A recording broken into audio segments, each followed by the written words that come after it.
Hi guys, this is aueecheco and welcome to my channel.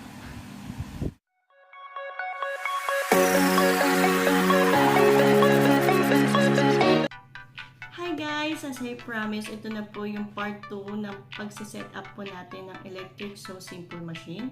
And without further ado, simulan po natin. Actually, madali lang i-set up itong electric sewing machine natin. May guide na siya mismo dito sa machine na nakasulat yung 1. Then, yung 2. Ewan ko makikita yun. 2. Then, ito yung 3. Susuot natin siya dito. Yan. Yan sa butas. Yan. Focus, no? Then, yung 4. Dito sa may needle. So, para lang sa mga viewers natin, ito na. Talagyan natin yung sinulit dito. Ganito pwede. Then, lock it para hindi siya para secured. Then, we have to yan. So, ikot lang natin siya dito. Yan. Then, sorry. Hindi nakita. Ikot lang natin siya dito. Yan. Then, lock mo dito.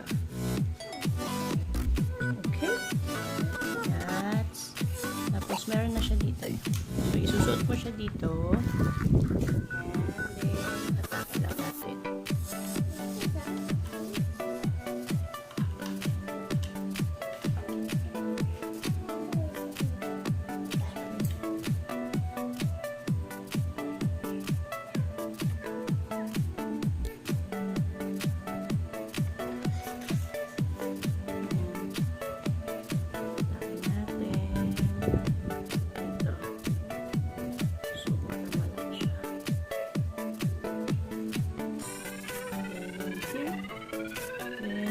Dito sa may butas dito, then hatak.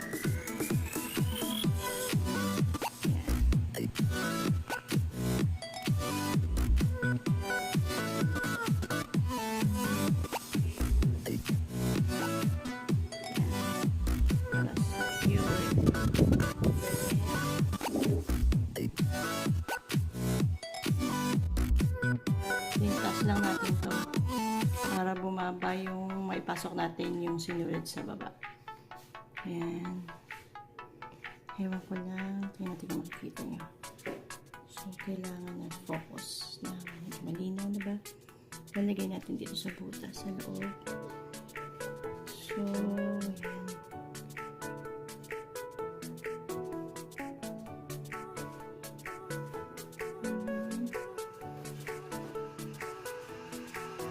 ayan. Para lumabas na ba yung umakat yung sinulit, ito yung knob niya. Ayan, umaangat na siya. So, ayan.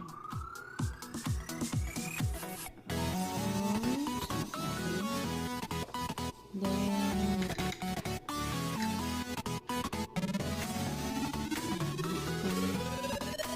lagay natin itong pasok na natin itong sinulit.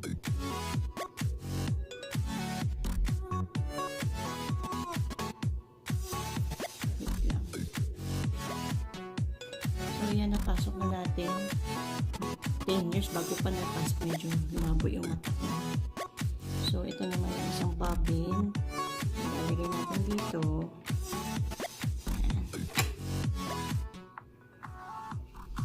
Then, papasok natin siya. Ako makikita. Dapat dito lalabas siya. Dun sa may ito. Lalabas natin siya dito. So, ito makikita na naman ako. Ayan. Subukan natin pasok.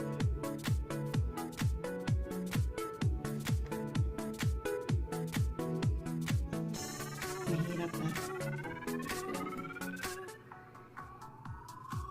Ayan, after 20 years naman, naipasok ko rin siya. So, inalis ko muna itong bobbin dito. Tapos, saka ko muna isinuot ko. Ayan.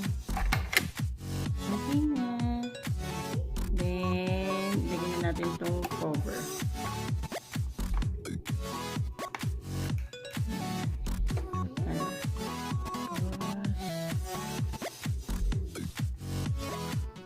pwede na tayo mag-start.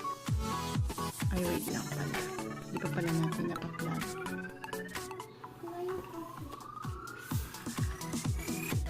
So, ito guys. Ipa-plug na natin yung adapter. May mali pala ito. Ito yung pedal. Yung foot pedal. Wait, baby. And yung adapter. Ngayon guys, kung hindi naman kayo ayaw yung gumamit ng foot pedal, pwede naman. Basta make sure na nakasaksak yung adapter niya. Ito, ipipress mo lang to.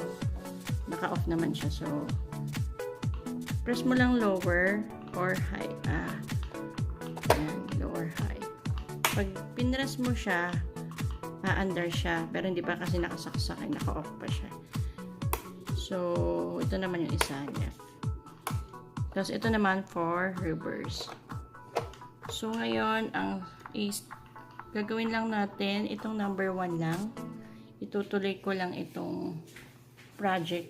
Naging project ng anak ko dati ito eh. So, may sobrang tela. So, gagawin natin siyang punda. So, saglit lang. Katulad sinasabi ko kanina, kung ayaw mong gumamit ng foot pedal, pwede ito. So, nakasaksak na siya. Baba ko lang to pero hindi na ako maglalagay ng tela muna. Para lang ano. Wait lang. So, yun, gumagana naman na siya. Ngayon, kung gusto mo naman ng gawin ng pedal, yan, ito. Gamitin mo lang siya. Yan. Kung naririnig nyo. Yun.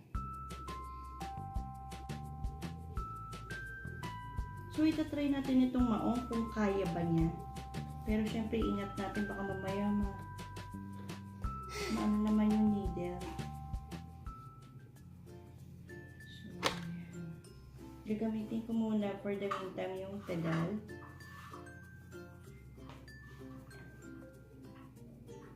May ilaw din pala to ha, kung gusto yung gamitin na yan. Ipe-press down mo lang dito. Okay, gamitin natin. I'm using the number 2 stitch.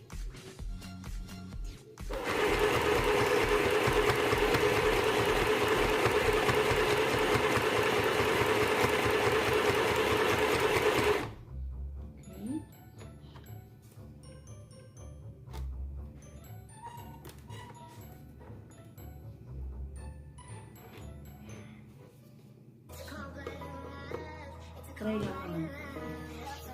So, ayan. Yung number 2 stitch. Okay. Ayan, try naman natin yung ibang stitch. Ano kaya? Number 5. Number 5? Ang pag-turn pala ng knob nito is clockwise, sorry, not counterclockwise. Yan. So, try naman natin itong isa. Okay.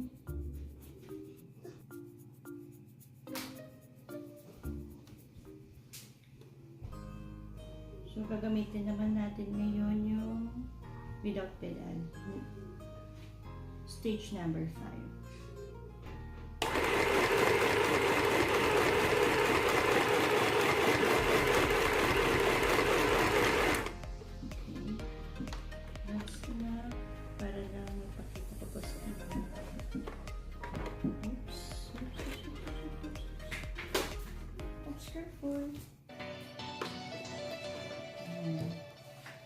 So, ito yung stitch number 5.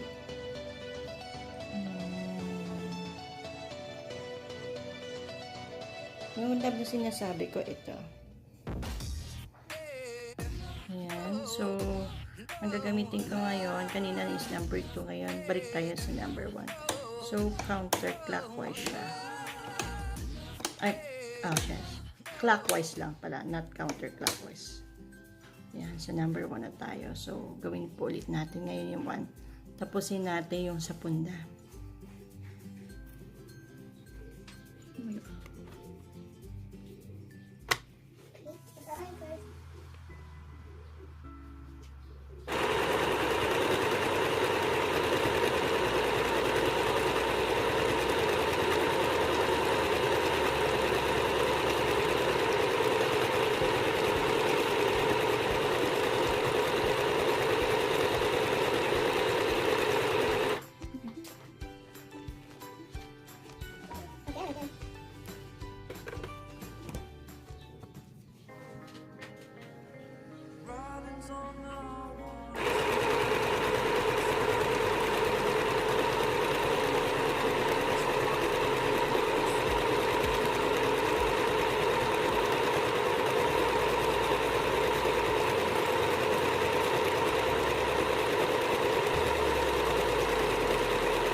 Yes, babe.